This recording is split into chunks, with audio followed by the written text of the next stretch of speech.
João 16, versículo 8. Vamos ler 2 versículos. Diz assim, João 16, verso 8: Quando ele vier, convencerá o mundo do pecado, da justiça e do juízo. Do pecado, porque não crê em mim. Aqui no versículo 9 está muito claro, né? É uma das definições de pecado. O que é pecado? Incredulidade. Porque Cristo, na cruz, no seu corpo santo, Ele já tirou o nosso pecado como Cordeiro de Deus que tira o pecado do mundo. E Ele tira definitivamente. Ele mata, Ele aniquila, como diz lá Hebreus. Ele aniquila o nosso pecado, Ele deixa totalmente sem efeito. Aquilo que foi colocado em nós, Ele tirou na cruz. Então o pecado não é mais problema para os que creem. Os que não creem ainda permanecem no pecado. E o versículo 10: da justiça, porque eu vou para o Pai e não me vereis mais. Então, da justiça, porque Ele vai para o Pai. Isso significa que Ele consumou toda obra no Calvário e foi para o Pai. Agora, o nosso grande problema é a incredulidade. Mas o Espírito nos convence que também haverá o juízo. Agora, irmãos, Daniel, capítulo 12, verso 2. Temos mais uma importante declaração da palavra do Senhor. Daniel 12, apenas o versículo 2, que diz assim: muitos dos que dormem no pó da terra ressuscitarão, uns para a vida eterna e outros para vergonha e horror eterno. Vamos ter uma palavra de oração. Nosso Pai, como somos gratos ao Senhor por esta manhã tão deliciosa, fresquinha. Obrigado porque nesta manhã as Tuas misericórdias já se renovaram sobre as nossas vidas, Pai. Muitos talvez nem tenham consciência disso, mas esta é a verdade.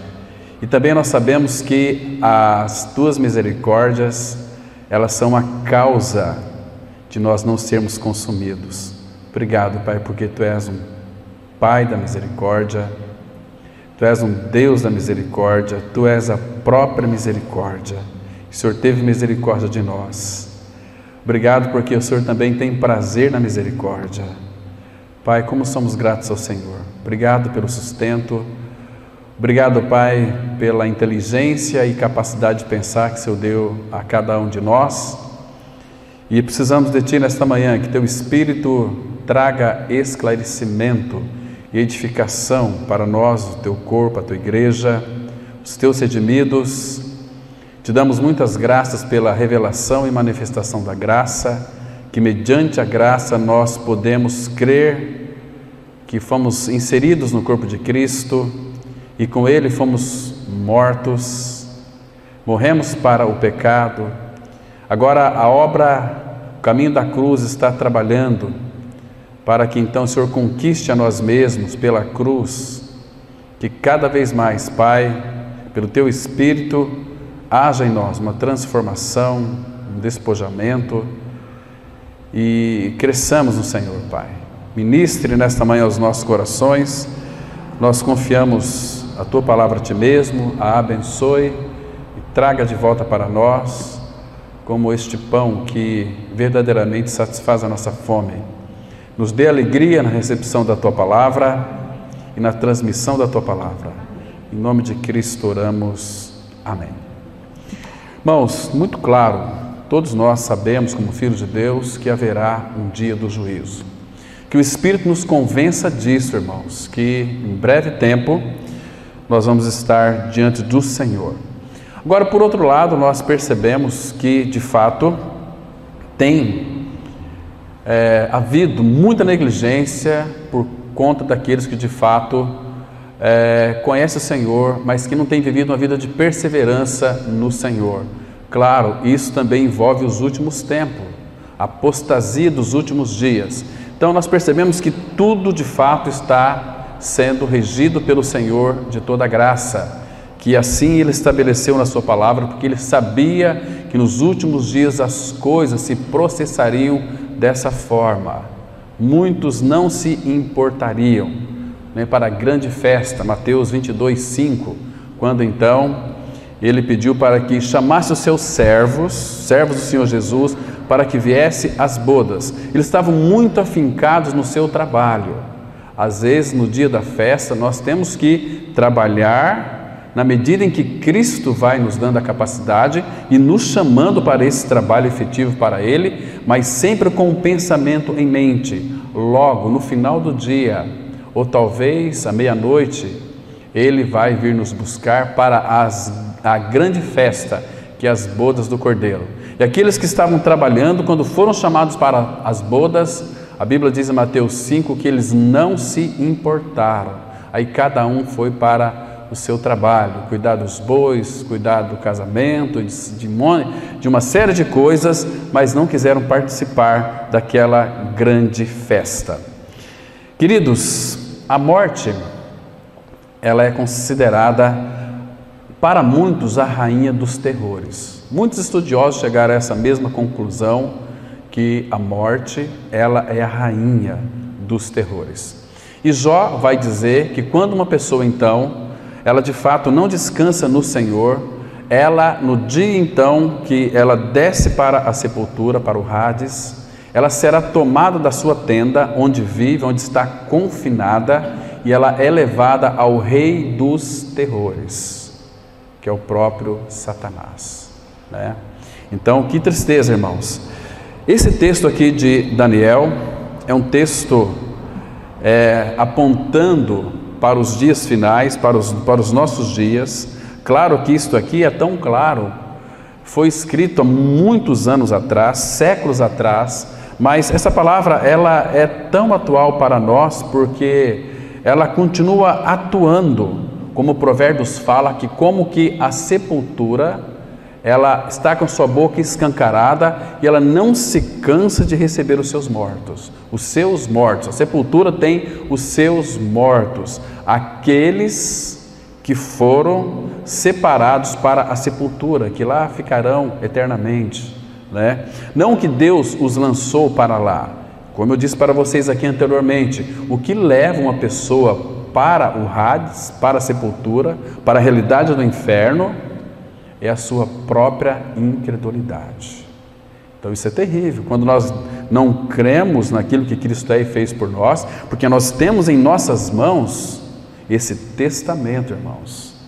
Esse testamento que é para nós usufruirmos de tudo que nós já temos em realidade espiritual. Então nós vamos descobrindo, cavando, então vamos encontrando no próprio Senhor todas as riquezas insondáveis. Não apenas preocupar-se com a nossa salvação, mas o Senhor tem muito mais para nos dar. A palavra fala que todos pecaram e carecem da glória. Nós carecemos da glória, não é de coisas. Eu sei que o sistema mundano tem incutido na mente das pessoas que elas precisam de coisas. Precisa de uma casa melhor, de um carro melhor, precisa disso, precisa daquilo, e elas estão em busca disto, mas a nossa busca deve ser o Senhor. É tempo, lá em Oséias capítulo 10, é tempo de buscar o Senhor até que Ele venha e faça chover a sua justiça sobre nós. Então fica muito claro que nós estamos vivendo nesse tempo um tempo de preparo, um tempo onde a noiva do Senhor tem que se preparar para aquele grande dia, para o encontro com o seu noivo e para o casamento. Hoje nós estamos como que o Senhor, como Ele fez ensaios das núpcias lá no Antigo Testamento, vocês se recordam, temos tantas figuras de Cristo e a igreja. É como que às vezes vem um casal aqui para ensaiar como que vão entrar, como que irão proceder. Ali a noiva não precisa se vestir, nem o noivo também, mas estão vivendo um ensaio. Mas este dia vai chegar, irmãos, e o Senhor não irá casar com uma noiva que seja prostituta, uma noiva que de fato não seja inteiramente para Ele, uma noiva que não o deseje, que não o ame, que não vive uma vida totalmente governada pelo Espírito do Senhor que habita em nós. O Senhor não vai voltar para esses, irmãos. Então nós temos que ter sempre uma mente despertada para nós não distrairmos do nosso noivo. Nós não podemos nos distrair com os encantos das Escrituras. Às vezes nós vamos para as Escrituras com a finalidade de termos conhecimentos e buscar mensagens, mas temos que buscar nas Escrituras o próprio Senhor Jesus. Deixa eu citar para vocês um exemplo aqui. Abra sua Bíblia no Evangelho de João, no capítulo 1, olha o versículo 45, que lindo versículo, irmãos. Então assim deve ser o nosso procedimento quando estamos com as Escrituras Sagradas abertas. Vamos ler aqui alguns versículos. O 45, que diz assim, olha que coisa mais interessante. João 1,45. Filipe encontrou a Natanael e disse-lhe: achamos aquele de quem Moisés escreveu na lei e a quem se referiram os profetas, Jesus, o Nazareno, filho de José. Observem aqui a clareza que Filipe disse: achamos aquele de quem Moisés escreveu na lei. Por que que eles acharam o Senhor Jesus agora em realidade espiritual? Porque eles liam as Escrituras. Mas o que que eles procuravam nas Escrituras? Na lei de Moisés, no Pentateuco? O Messias. Eles procuravam o Senhor Jesus, aquele que viria. Irmãos, esse texto é tão glorioso para o nosso coração. Esse texto nos mostra que quando nós então estamos lendo as Escrituras Sagradas, temos que buscar nas entrelinhas a pessoa do Senhor Jesus Cristo. Ver como que Ele pensa, porque é o Senhor, Ele fala. Ver como que Ele age, quais são as suas atitudes. E Ele habita em nós. Então, nós devemos se enquadrar nossa vida com as Escrituras. De que maneira? Eu sei como Cristo pensa e age. Cristo é minha vida. Então eu devo pautar a minha vida pelas Escrituras Sagradas da seguinte maneira: se o Senhor Jesus Cristo tem o seu procedimento desta forma, e nós sabemos que Ele não muda, os nossos procedimentos, irmãos, muitas vezes estão desajustados. E como que eu faço então para que ele seja ajustado? Eu tenho que clamar ao Senhor: Senhor Jesus, a minha vida tem sido uma vida desordenada, mas Tu és a minha vida, que Tu venhas viver através de mim, pensar os meus pensamentos, ser a minha voz que o expressa ao Pai, expressa as riquezas insondáveis. E nesse momento, irmão, nós estamos desfrutando dele, e ele então poderá agir através de nós, e a nossa vida começará um processo de ascensão, um processo de desejo cada dia mais por Ele mesmo. Quando a nossa vida ela é inundada pelo Senhor Jesus Cristo, irmãos, que segurança nós temos? Primeiro que quando nós ouvimos a Sua voz, nós temos que identificar a Sua voz e seguir a Ele. As ovelhas, as minhas ovelhas, ouvem a minha voz. Eu as conheço e elas me seguem. Seguem porque nós conseguimos identificar a voz do Senhor Jesus. Mas agora aqui, esse texto é tão lindo quando ele diz assim: achamos aquele de quem Moisés escreveu na lei e a quem se referiram os profetas, Jesus, o Nazareno, filho de José. Agora, queridos, o que nos chama a nossa atenção aqui também é algo muito importante, que o que foi que aconteceu nesse contexto aqui? Aqui nós vamos observar que quando ele então encontrou o Senhor Jesus Cristo, a primeira coisa que de fato André também fez, porque ele conhecia o Senhor, talvez Simão, Pedro, era um pescador meio desinteressado pelo Senhor, mas André, irmão de Simão Pedro, encontrou ele, olha só o versículo 40 aqui, olha, era André, o irmão de Simão Pedro, um dos dois que tinham ouvido o testemunho de João e seguido Jesus. Ele achou primeiro o seu próprio irmão Simão, a quem disse: achamos o Messias, que quer dizer Cristo, e o levou a Jesus. Essa palavra aqui é muito importante, irmãos. Nós temos que levar as pessoas a Jesus Cristo, porque Ele é o caminho, a verdade e a vida que nos leva ao Pai. Então levou a Jesus. Agora Pedro estava aqui, aliás, Simão estava diante de Jesus, olhando Jesus para ele, disse: tu és Simão, tu és um imprestável, um instável, um inexpressivo, tu és um João ninguém, tu és Simão, filho de João, como que é comum nas pessoas aqui, fulano de tal é filho do senhor fulano de tal, não é ninguém, percebe? Mas olha, tu és Simão, filho de João, tu serás chamado Cefas, que quer dizer Pedro. Percebe? Que linda promessa aqui, irmãos. Que transformação maravilhosa. Semana eu estava conversando com o irmão tem me relatado algumas coisas que aquilo me chamou muito a minha atenção, que às vezes, irmãos, temos irmãos que frequentam a comunidade durante muitos e muitos anos, mas que de fato não há transformação de vida. Porque, irmãos, mesmo nós conhecendo o Evangelho da Graça, mesmo confessando a nossa morte e ressurreição com Cristo, mas, por um lado, se nós de fato não almejarmos um crescimento na pessoa de Cristo, para que Ele seja formado em nós, a nossa vida não vai sofrer nenhuma mudança.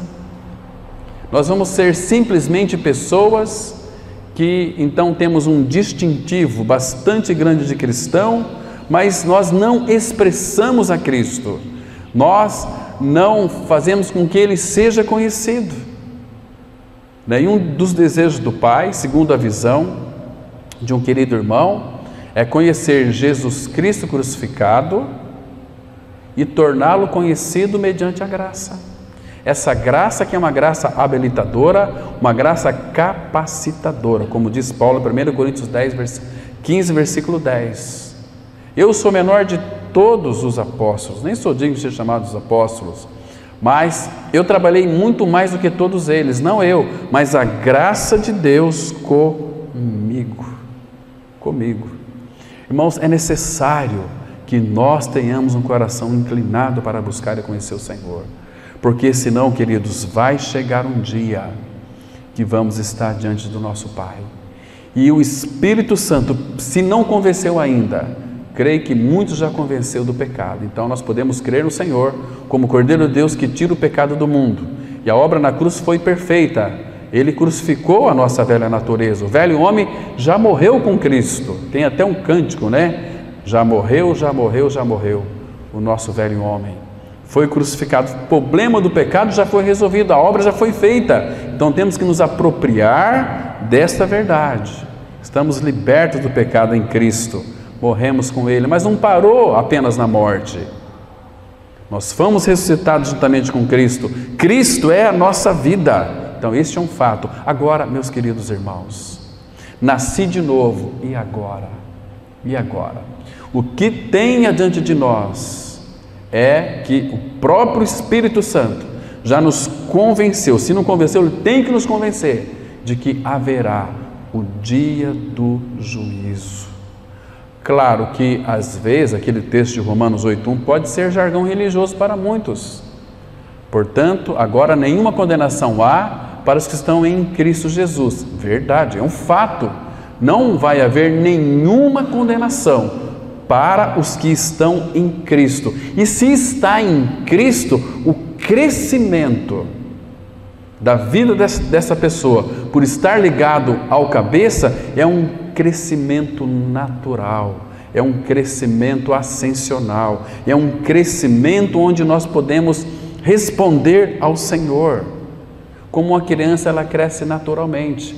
Se nós estamos unidos a Cristo, nós vamos crescer naturalmente, a nossa vida será transformada, porque a transformação de vidas, ela acontece a partir do novo nascimento. Ele vai nos inquietar, Ele vai fazer com que realmente tudo aquilo que está impregnado em nós ainda, resquícios do velho homem, seja tirado de nós, como nós compreendemos como despojamento, porque nós já morremos, né? Então, queridos, aí nós não vamos ter mais medo da rainha dos terrores, que é a morte. A morte, irmãos, a morte, nós sabemos que ela é a consequência do pecado. Mesmo que nós nascemos de novo, se Jesus não voltar, nós iremos enfrentar a morte física, mas não é a morte eterna, uma morte apenas física, né? E Deus, por ser Ele Deus justo, Ele precisa, de alguma maneira, julgar o pecado que há em toda esta humanidade, como também estava em nós. Nós lemos aqui na reunião passada, quarta-feira, que Deus disse que Ele vingaria o pecado em nós. Ele vingaria, porque Ele é um Deus justo. Então Ele não pode salvar. Deus, Ele não inocenta o culpado. O culpado tem que sofrer as consequências, porque senão, onde está a justiça de Deus? Mas agora nós temos uma informação, Paulo fala isso em Romanos 1,17, que a justiça de Deus, ela se revela no Evangelho, porque é o único local de Deus nos justificar plenamente do pecado, é quando a sua justiça ela é cumprida em nós. Que nascemos pecadores. De que maneira? Claro que Paulo fala que todos nós pecamos. Fala que o salário do pecado é a morte. Fala que a alma que pecar, essa morrerá. Entende por que Ele veio até nós? Não fomos nós que fomos até Ele, foi Ele que veio até nós, porque Romanos 3 fala que não há quem entenda, não há quem busque a Deus, todos se extraviaram, todos pecaram. Então, foi necessário que Ele viesse até nós, e isso foi providenciado pelo nosso Pai Celestial. Deus providenciou uma salvação completa, plena, graciosa e amorosa por todos os pecadores. Ninguém no dia do juízo poderá levantar alguma argumentação que Deus foi injusto. As pessoas que estarão diante de Deus no dia do juízo, elas saberão claramente que serão lançadas no lago que arde com fogo e enxofre, não porque Deus quis que elas fossem para lá, porque elas nunca se importaram com o amado Filho. Aquele que disse assim: se pois o Filho vos libertar, verdadeiramente sereis livres. Ou em outras palavras, Ele está dizendo: olha, eu dei para vocês o meu Filho, o meu tudo. Ele já libertou vocês. Creia. Por isso que todo que nele crê não é condenado, não é julgado, mas passou da morte para a vida, porque crê naquilo que Ele aí fez. Irmãos, isso é maravilhoso demais. Nós temos que pregar esta palavra, irmãos, porque há muitos pecadores que talvez tenham buscado o Senhor, talvez em fontes erradas, talvez estão buscando ao Senhor de alguma maneira, mas o que é passado para eles é um mesclado de faça isso, faça aquilo, cuidado com isso, cuidado com aquilo, e a pessoa ela está naquela busca. Então, quando nós lançamos a palavra, irmãos, nós temos que pregar a palavra, como diz Paulo a Timóteo: pregue a palavra a tempo e a fora de tempo. Insista, quer oportuno, quer não. Porque, irmãos, para que naquele dia eles também não possam ter uma alegação: ninguém falou para mim, ninguém ouviu, como que eu pude ouvir se ninguém pregou para mim? Estávamos falando hoje, conversando numa reunião do café da manhã, puxa vida, que adeus os homens da igreja, irmãos, aqueles homens que são colunas e baluarte da verdade. Cada vez mais os homens estão retrocedendo, estão dando um pulo para trás, não querem assumir responsabilidades com o corpo de Cristo, com a vida da igreja. Percebe? E o Pai tem tocado em nosso coração, e nós sabemos aquilo que o Pai deseja, mas nós não queremos assumir responsabilidades, por causa de que não aceito as minhas opiniões, não aceito a minha ideia, eu penso de uma forma, um pensa de outra. Onde é que nós estamos, irmãos, como igreja do Senhor? Se nós estamos debaixo do governo de Cristo, Ele é o Senhor da igreja, devemos buscar a orientação deles, para que todas as decisões sejam tomadas segundo a vontade deles, não segundo aquilo que nós achamos que é melhor para a vida da igreja, e às vezes não é. Percebe? Como tem tido falta daqueles anciãos que se assentam à porta e se posicionam com relação à verdade, colunas e baluarte da verdade. Talvez se eu perguntasse aqui para cada um de vocês: será que Deus poderia contar com você como coluna e baluarte da verdade na igreja, como os alicerces? Onde estão os homens que se levantam, posicionando como frente? Irmãos, nós somos tão espectadores, percebe? A igreja de Cristo, como seu organismo, ela tem que funcionar, porque é um organismo vivo, irmãos. Quando ela não funciona, significa que nós estamos com uma grave doença cancerígena chamada negligência espiritual.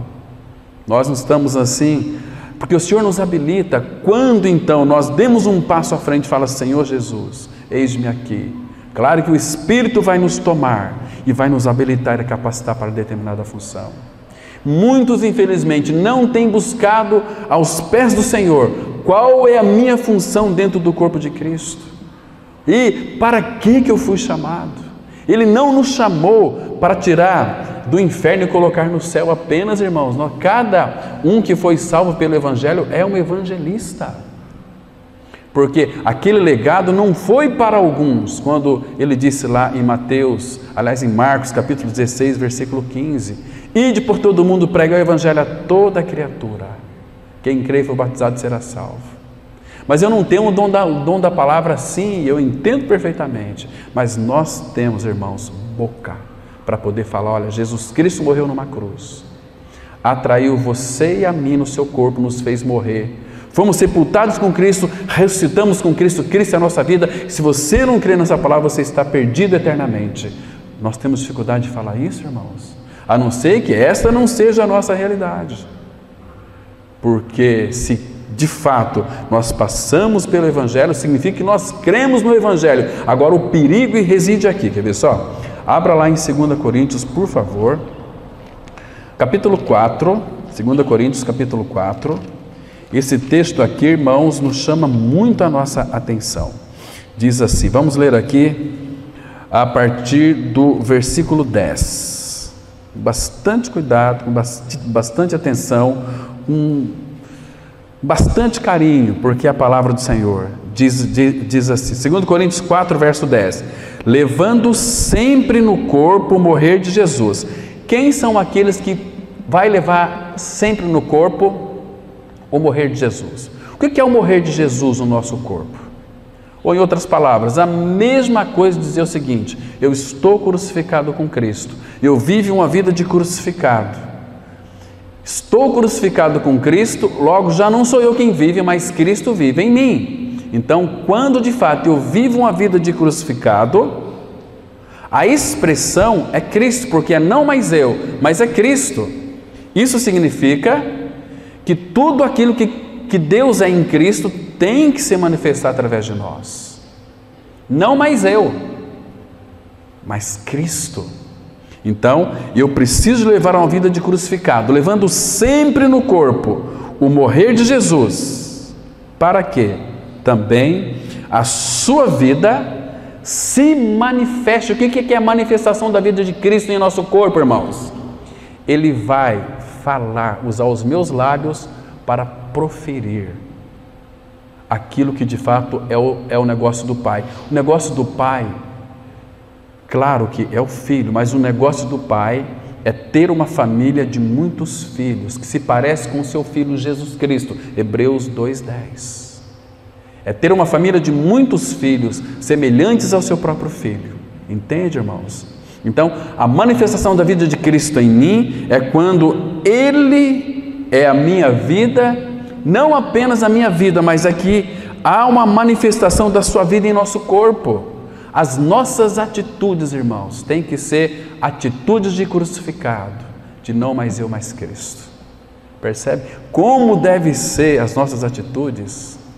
Pedro, ele disse assim: sede santos em todo o vosso procedimento. Estão me compreendendo, irmãos? Um cristianismo autêntico e verdadeiro, isso não está longe de nós, porque Cristo está perto, Ele está dentro do nosso interior e Ele quer se expressar. Mas se nós não levarmos uma vida de crucificado, o mundo aí fora não verá a manifestação da vida de Cristo em nós, porque o que aparece é nós, as nossas vontades, os nossos desejos, as nossas opiniões e não as nossas convicções. Jesus, Ele nunca barateou. Jesus, tudo aquilo que o Pai prescreveu para Ele dizer, Ele disse e não teve que voltar atrás em nenhuma palavra. Eu tenho tido, irmãos, muito cuidado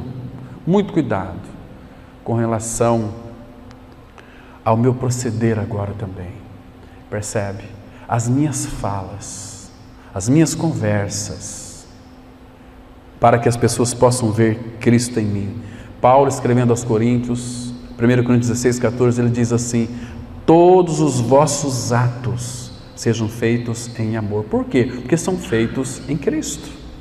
E a manifestação dele em mim.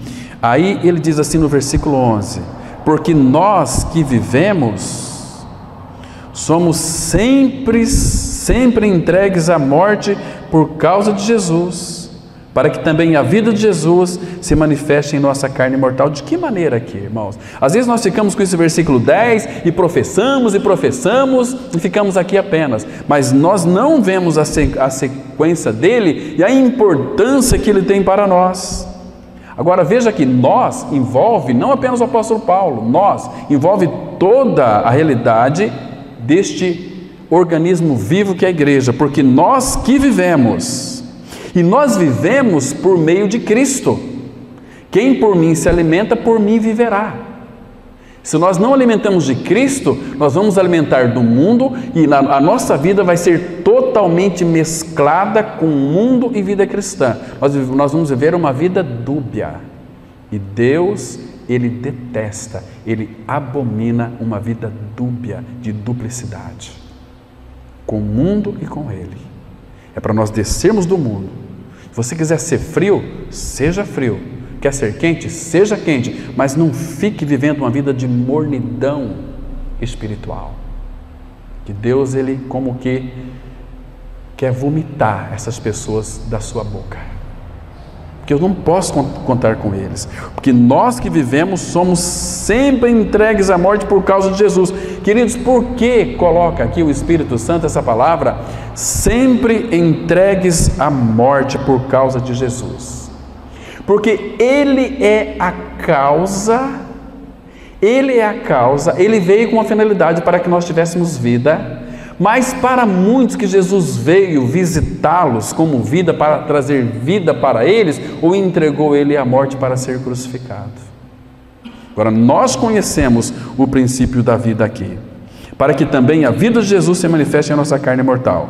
Agora, veja aqui o versículo 12. De modo que em nós opera a morte, mas em vós a vida. Então, aqui, o sentido é este aqui. Se de fato a morte de Cristo está operando em mim, Se eu sou um morto com Cristo, um crucificado com Cristo, o que eu tenho para oferecer de mim mesmo? Por que Deus diz que em mim opera a morte? Opera a morte porque, irmãos, nós não temos nada para oferecer para ninguém, estamos mortos com Cristo. Então, se eu estou morto com Cristo, o princípio é não, mas eu mais Cristo. Se eu estou morto, Cristo é que irá se manifestar, trazendo vida para aqueles que estão diante de mim. Quando eu falo de Cristo crucificado, eu estou transmitindo vida e tocando vida àqueles que estão diante de mim. Estão me compreendendo, irmãos? Agora, se de fato eu tenho esse espírito da fé, que eu crio no Senhor, versículo 13: tendo, porém, o mesmo espírito da fé, como está escrito, eu criei, por isso é que falei. Está vendo aqui o princípio? Eu criei. Então é não mais eu, mas Cristo. A manifestação é de Cristo, porque, irmãos, nós não temos nada para oferecer para ninguém, mas nós gostamos de dar muito conselhos para as outras pessoas, não é isso? Irmãos, de que valor tem? Tem absolutamente nada. Hoje em dia, os grandes líderes, pastores, estão tendo consultas com psicólogos para saber como é que faz, como que deve dirigir, como que deve patrocinar, como que deve se apresentar, como que deve compreender a mente das pessoas, para poder dar a elas aquilo que vai satisfazer a sua mentalidade caída, e não o princípio de vida. Não é assim? Então, quando em mim está operando a morte, eu não posso fazer, eu sou morto com Cristo. Então, Cristo é a minha vida. Mas então, se eu estou morto, o que eu tenho para oferecer para as pessoas? Cristo, o Filho. Não tenho mais nada que eu possa oferecer. O que nós temos de bom para oferecer para as pessoas, irmãos? Será que é os nossos afetos? Não, é Cristo. Se não for Cristo, não temos nada para oferecer para ninguém, percebe? Então, uma vez que eu criei, eu falo. E qual que é o antagonismo dessa palavra aqui? Qual que é o contraste de eu criei, por isso falei? Se eu não falo, significa que eu não criei. Eu criei, por isso é que falei. Também nós cremos, por isso também falamos. E aí Paulo já nos leva para uma vida de ressurreição, sabendo que aquele que ressuscitou o Senhor Jesus também nos ressuscitará com Jesus e nos apresentará convosco, porque todas as coisas existem por amor de vós. Por que, irmãos, isso aqui? Se Deus criou todas as coisas no Filho e para o Filho, glória pois a Ele. Por que Ele está dizendo aqui que todas as coisas existem por amor de vós? Por quê, irmãos? Sabe por quê? Porque Paulo também escreveu assim: se vocês são filhos, são também herdeiros. Herdeiros de Deus e co-herdeiros com Cristo. Tudo que o Pai criou foi para o Filho, mas Deus em Cristo nos fez seus filhos. Então, que se tudo aquilo que Deus o Pai criou para Cristo, também o fez para nós. Que Deus gracioso! Nós éramos pobres, pecadores, na sarjeta, no tremedal de lama. Olha o que nós ganhamos, irmãos. Olha o que nós temos, a maior riqueza deste universo, que nenhum dinheiro pode pagar. Talvez o homem mais rico do mundo, talvez os homens mais ricos que já existiram neste mundo, no dia do juízo, eles vão olhar para trás e vai dizer o seguinte: puxa vida, que tolice foi a minha, em que eu fui me apegar? Em que eu fui me apegar?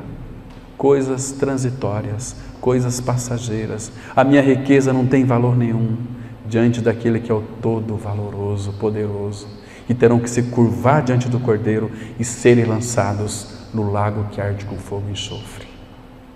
Estou dizendo que rico não vai ser salvo, irmãos. Conheço muitos irmãos que têm muitas riquezas, mas têm um coração conquistado pelo Senhor. E cada dia mais Deus acrescenta para eles, porque eles sabem que o coração deles não estão no mamão, estão no Senhor.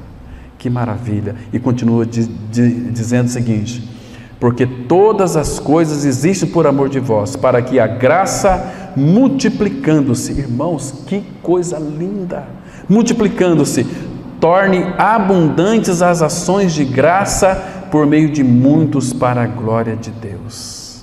Então, Paulo fala uma coisa muito interessante agora no versículo 16. Então, primeiro, ele nos encoraja, nos mostra o que nós temos, que nós já somos em Cristo Jesus. Por isso, verso 16, não desanimamos, pelo contrário, mesmo que o nosso homem exterior se corrompa. O que é o homem exterior se corrompa?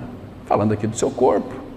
Vai envelhecendo, vai ficando fraco, vai ficando com dores, vai encarquilhando, não é assim?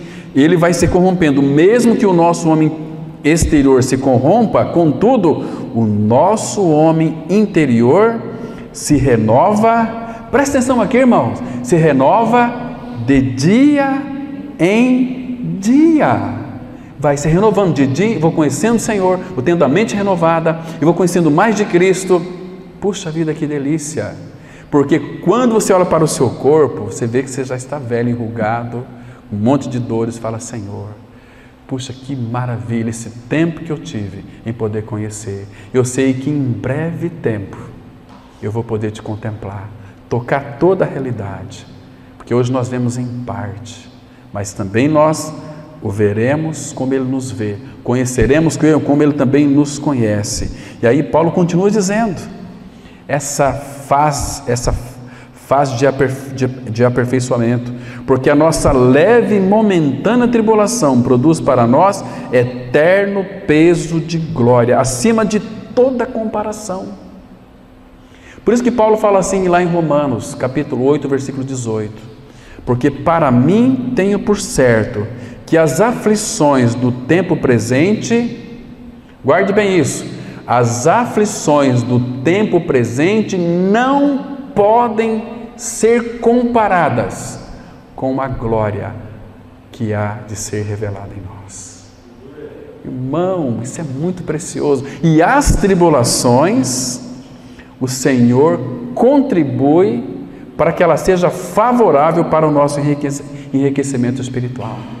Lapidados. Então ele diz assim, verso 18: não atentando nós nas coisas que se veem, mas nas que se não veem, porque as que se veem são temporais, e as que se não veem são eternas. As coisas que vêm, as alegrias deste mundo, as tribulações que nós enfrentamos, tudo é temporal e passageiro, mas elas são temporais, mas aquelas que nós não estamos vendo, elas serão eternas, serão maravilhosas.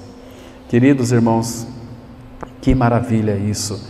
Então, irmãos, Deus, em primeiro lugar, Ele precisa julgar o seu e o meu pecado.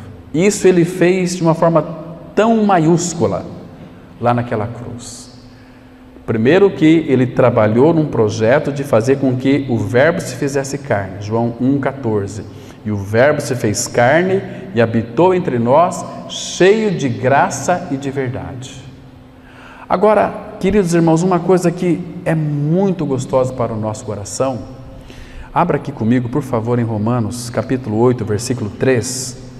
Olha que texto glorioso nós temos aqui, irmãos. Que texto lindo, profundo. Um texto muito profícuo para todos nós. É um texto indelével. É um texto que nós devemos decorá-lo e apreciá-lo e buscar mais luz diante do Senhor, para que então nós sejamos mais e mais edificados ainda. Romanos 8,3, as Escrituras, elas dizem assim: porque o que fora impossível à lei, no que estava enferma pela carne, e aqui preciso de conversar com você um pouquinho, explicar uns detalhes que são fundamentais para nós entrarmos na parte B desse versículo. Queridos, Deus Ele instituiu a lei para que nós então pudéssemos saber quem nós somos, incapazes de cumprir a lei. Porque Paulo fala aqui em Romanos 7, se você perceber, Está aí pertinho, né? Olha só, Romanos 7, versículo 12. Ele diz assim: por conseguinte, a lei é santa e o mandamento santo e justo e bom. Agora, vocês sabem que Paulo diz que não há nenhum problema com a lei. Aqui no capítulo 7, Romanos 7, 14. Porque bem sabemos que a lei é espiritual. Eu, todavia, sou carnal, vendido à escravidão do pecado, porque nem mesmo compreendo o meu próprio modo de agir, pois não faço o que prefiro, e sim o que detesto. Então, Paulo, por ser um homem que de fato ele era um conhecedor da lei, agora ele tem uma plena consciência de que ele não fazia aquilo que ele queria, mas aquilo que ele detestava ele fazia, porque havia uma força maior que a lei.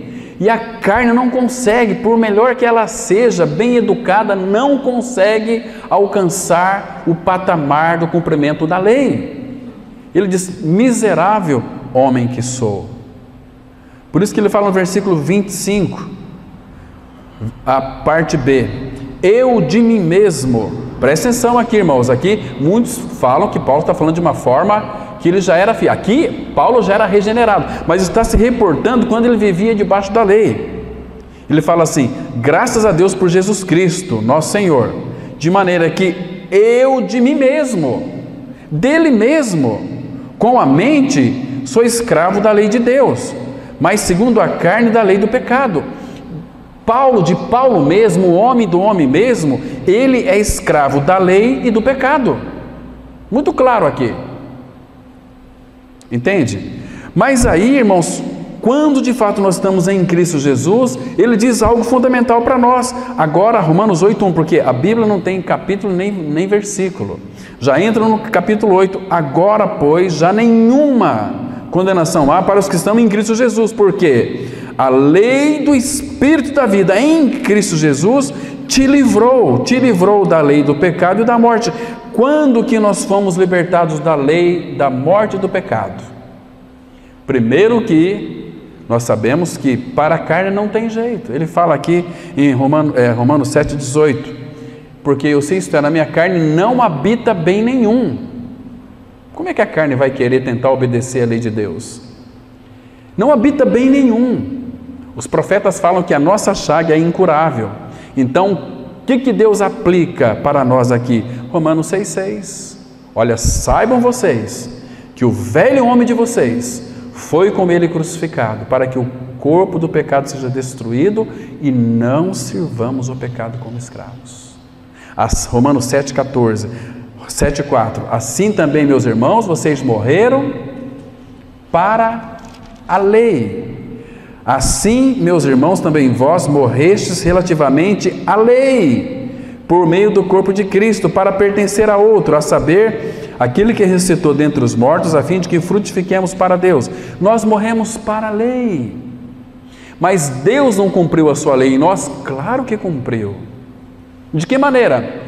Cristo, ele disse: eu não vim para abrogar a lei, vim para cumpri-la. Jesus cumpriu a lei à risca.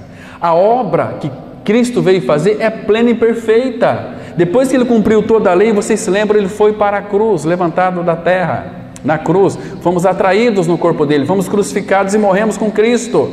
Pela ressurreição, ele veio ser nossa vida. Queridos, eu tenho que cumprir lei, sendo que aquele que habita em mim, que eu estou morto, um morto não consegue cumprir a lei de Deus.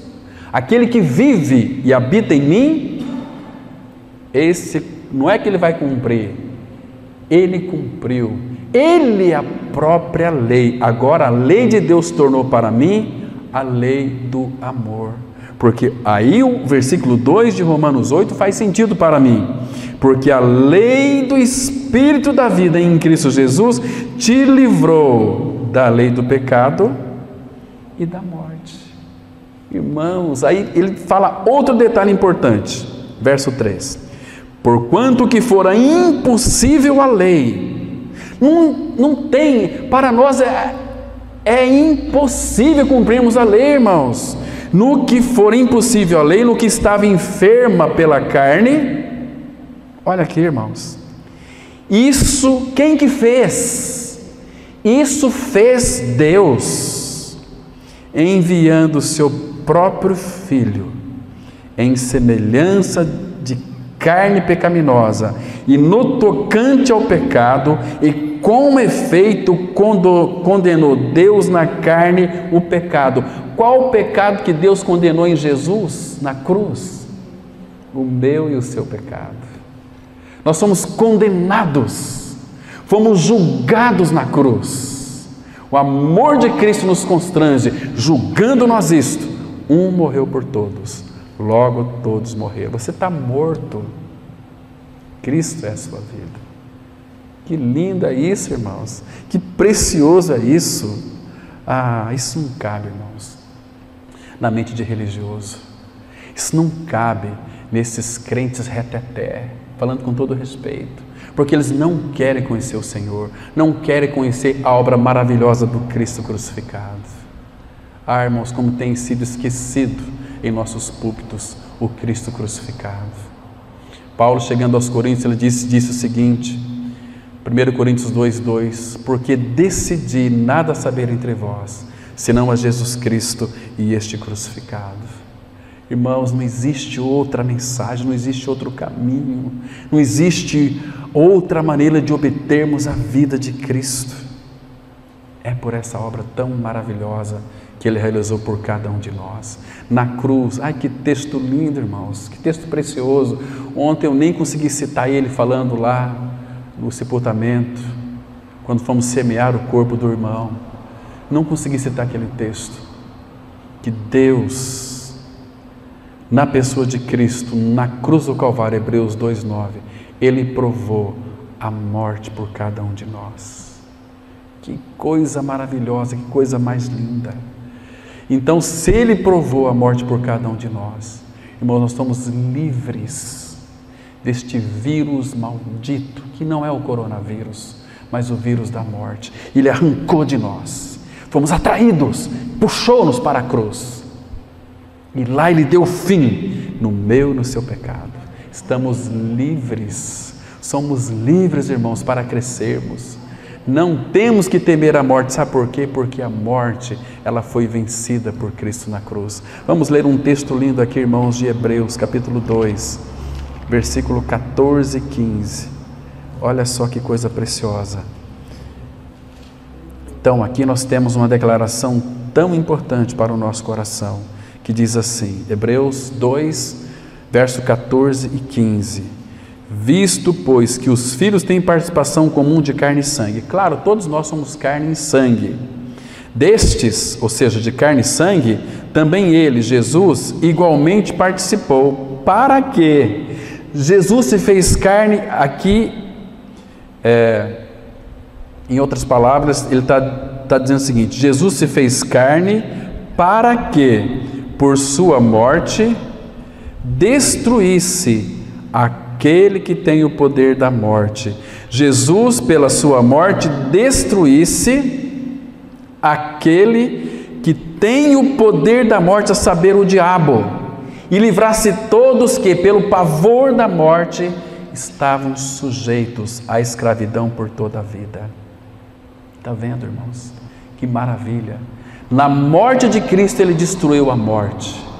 A morte teve uma indigestão quando entrou em Jesus, mais ou menos assim.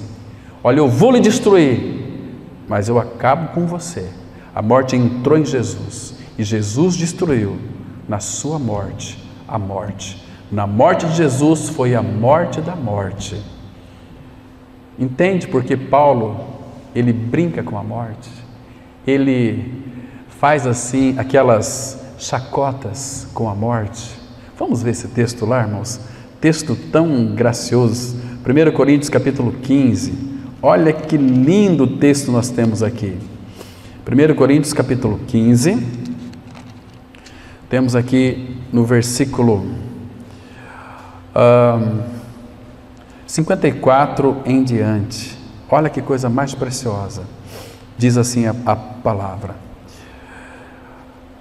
No final do versículo 54, vamos ler o 54 também, que é muito interessante. Olha só, 1 Coríntios 15, 54. E quando este corpo corruptível se revestir de incorruptibilidade, e o que é mortal se revestir de imortalidade, então se cumprirá a palavra que está escrita. Tragada. A palavra tragada, vocês sabem que no original aqui grego é vencida. Tragada ou vencida foi a morte pela vitória. Onde está, ó morte, o teu aguilhão ou teu ferrão? Onde está? O aguilhão da morte é o pecado. E a força do pecado é a lei. Queridos, lembra de Romanos 8:3? Isto fez Deus. Ele condenou o meu e o seu pecado lá na cruz. Então, ele diz assim no verso 57, graças a Deus que nos dá, é graça, Deus nos dá, é graça, a vitória por intermédio de nosso Senhor Jesus Cristo. Que coisa mais linda, irmãos. Percebe aqui que coisa maravilhosa? Isso é nosso. A vitória dele foi a nossa vitória. Mas não podemos esquecer que a morte dele foi a nossa morte. A ressurreição dele foi a nossa ressurreição, porque ele é a ressurreição e a vida. Percebe? Então ele não precisa de mostrar para ninguém que ele ressuscitou. Por isso que quando, lá uma das tentações de Jesus, Satanás levou ele no pináculo do templo e disse, atira-te daqui de baixo, porque Deus vai dar ordem a teu respeito que te guarde em todos os teus caminhos. Poderia subir de lá e sair voando? Não precisa de mostrar. Ele mostrou na sua grande humilhação, obediente até a morte e morte de cruz, mas não ficou lá na sepultura. Mas Deus o exaltou soberanamente, exaltou, tirou da sepultura, levou para a glória. Eu sou a ressurreição e a vida.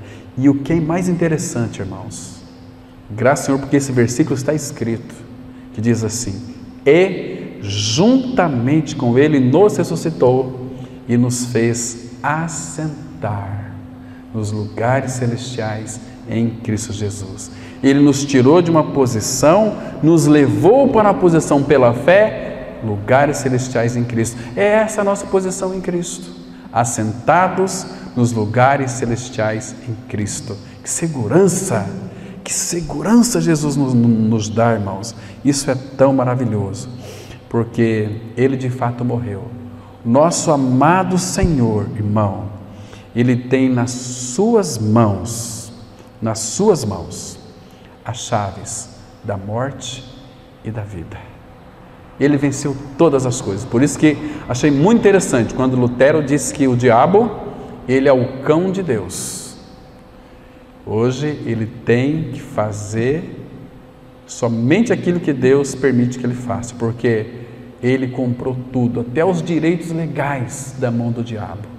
Ele que tem as chaves da morte e da vida. O que nós temos que ter medo? O meu Pai é o Todo-Poderoso. O meu Pai tem as chaves do inferno e meu Pai tem a chave da vida.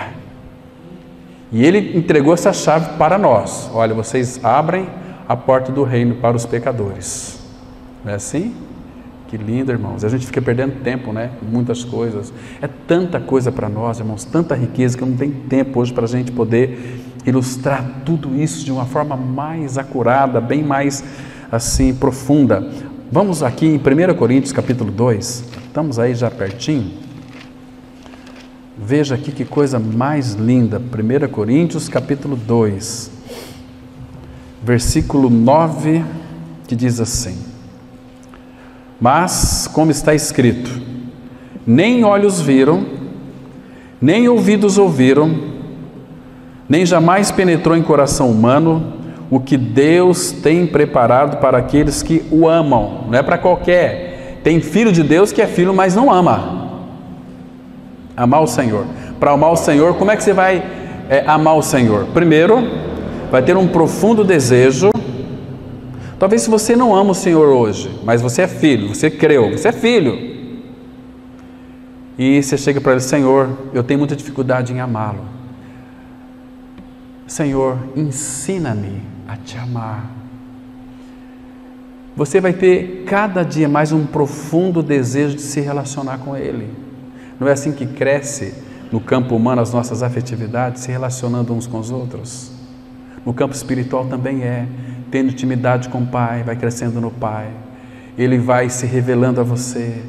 Você vai percebendo que a tua fé nele se torna mais como que alicerçada, mais sólida. A sua fé vai para o campo da preciosidade, uma fé que tem que ser provada. Porque quando nós passarmos por dificuldades grandes e terríveis, se nós conhecemos o Senhor, nós sabemos que Ele é por nós. Nós vamos temer, irmãos, vamos passar, mas Ele vai passar conosco, entende? Nós não vamos murmurar, mas vamos saber que Deus está no controle. Imagina quando Daniel foi jogado na cova dos leões. Ele sabia que Deus poderia salvá-lo, mas sabia que Deus poderia não salvá-lo, mas ele não envergonhou o nome de Deus na vida dele. Ele orou 3 vezes lá. O pessoal viu: olha, tem lá um Daniel aí que veio lá da Israel lá, que ele não está fazendo petição a outros deuses. E foi lançado na cova dos leões. Como Jesus, quando foi para o deserto, ficou no meio das feras. Por que as feras não o atacou? Porque Ele é o Criador das feras. Entende, irmãos? Deus disse: não faça nada com eles, com meu filho, e não fez nada. Sadraque, Mesaque e Abednego, a mesma coisa. Faz aqui uma estátua do rei de ouro, e o que não dobrar perante a estátua terá que se lançado na fornalha que arde com fogo e enxofre.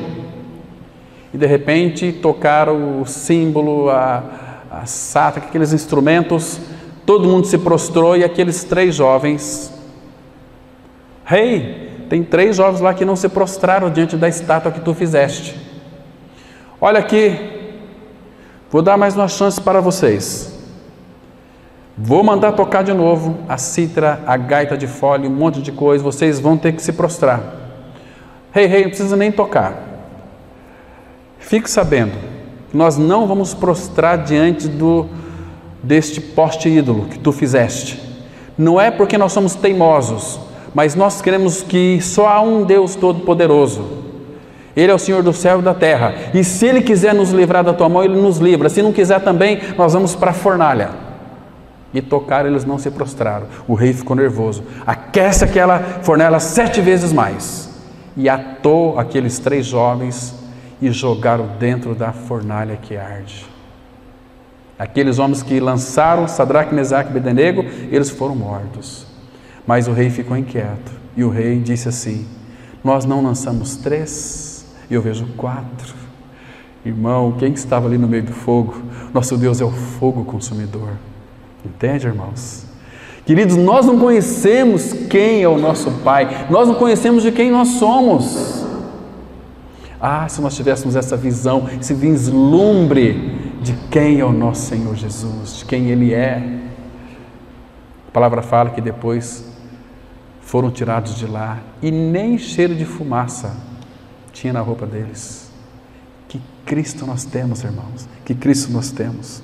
Então, aqui no versículo 9, nem olhos viram, nem ouvidos ouviram, nem jamais penetrou em coração humano o que Deus preparou para aqueles que o amam. Mas olha o versículo 10, aqui eu já vi muitos pregadores dizendo: é lá na glória, é lá na glória. Mas olha o versículo 10, mas Deus nolo revelou pelo Espírito. Irmãos, você tem desfrutado disto? Porque o Espírito a todas as coisas perscruta, até mesmo as profundezas de Deus. Irmãos, esse Espírito que habita em você e em mim, é o mesmo Espírito que perscruta as profundezas de Deus. Irmãos, quanto que Ele tem para falar de nós? Porque Jesus disse: tudo que Ele ouvir de mim e de meu Pai, vai anunciar para vocês. Irmãos, nós estamos perdendo tempo com coisas. Se envolva com o Senhor, irmão. Agora olha o versículo 12. Ora, nós não temos recebido o Espírito do mundo, e sim o Espírito que vem de Deus, para que conheçamos o que por Deus nos foi dado gratuitamente. Você e eu somos muito ricos, mas o problema é que nós ainda não descobrimos o que nos foi dado gratuitamente. Tudo é teu. Agora Deus não vai revelar para quem não quer e não deseja. Pessoas querem as coisas do mundo, os encantos do mundo, as cores do mundo, agora não quer a glória imarcessível do Senhor. Então, irmãos, que o Senhor nos ajude, nos revele essa palavra, para que então possamos avançar e crescer nele. Amém. Vamos ter uma palavra de oração. Pai, nós te agradecemos imensamente pela revelação da sua graça, do seu amor, da pessoa de Cristo. Oh Pai, como precisamos de Ti. Nos dê para nós, cada um de nós, espírito de sabedoria e de revelação no pleno conhecimento de Cristo. Pai, que nós sejamos perseverantes, que nós continuemos olhando para Cristo e este crucificado. Muito obrigado por esse tempo que passamos aqui. Abençoa a Tua palavra que foi ministrada e a frutifique. Em nome de Cristo oramos. Amém.